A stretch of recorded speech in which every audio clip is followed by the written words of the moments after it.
share something with you? There was a lot of noise on the water. The water was choppy. The water was dangerous. But the Lord was walking on the water. He didn't say stop. He just talked. And that's what I'm talking about. Now, listen to what he said. He had something to say when he talked. You know, a lot of folks just talk, but the Lord has something to say. Let's see what he says. He says, take courage. It is I. And what? Don't be afraid.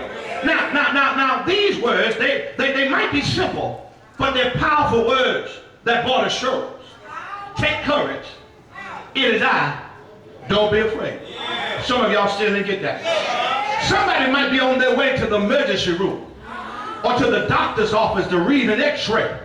And the Lord says, take this in the x-ray room with you. Take courage. It is I. And don't be afraid. Somebody might have to go bail their child out of jail. And you might need these words. Take courage. It is I. And don't be afraid. Some of you might be getting ready to lose your home, but I can hear the Lord saying, take courage. It is I. And don't be afraid.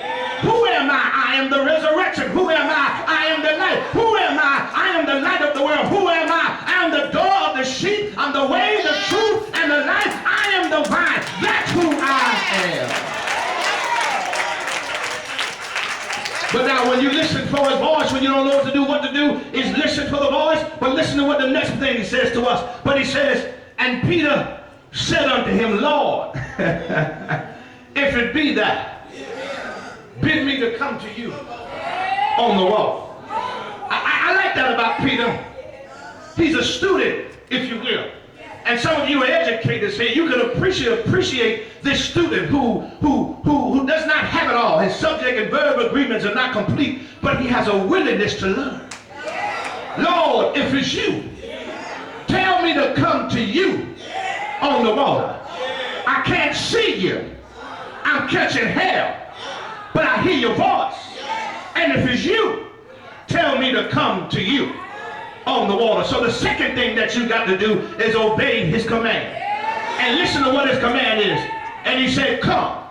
Lord, have mercy. Listen to what Peter said. Lord, if it's really you, tell me to come to you on the water. And listen to the Lord's word. Come.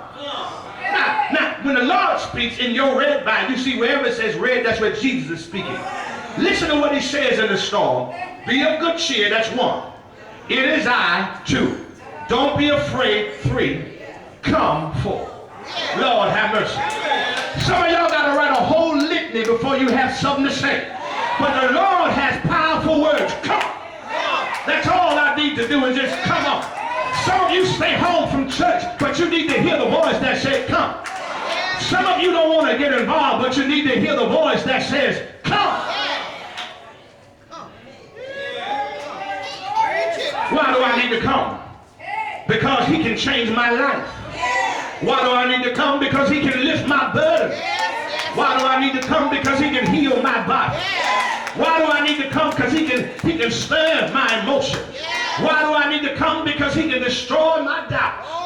And I hear Peter saying, I'm in the boat with all these fellas. I got some liars. I got some robbers in this boat. I got some folk that talk about me in this boat. I'd rather be with Jesus on the water than to hang out with them in the boat. Sometimes you got to get rid of your kinfolk.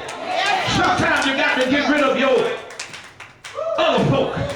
And sometimes you got to get even, I'm just going to go on and say it. Sometimes you just got to get rid of your boo-boo and understand that you need Jesus. Sometimes you just got to get rid of some of those folk you work with. Sometimes you get rid of some of the folks, your homies that you hang out with.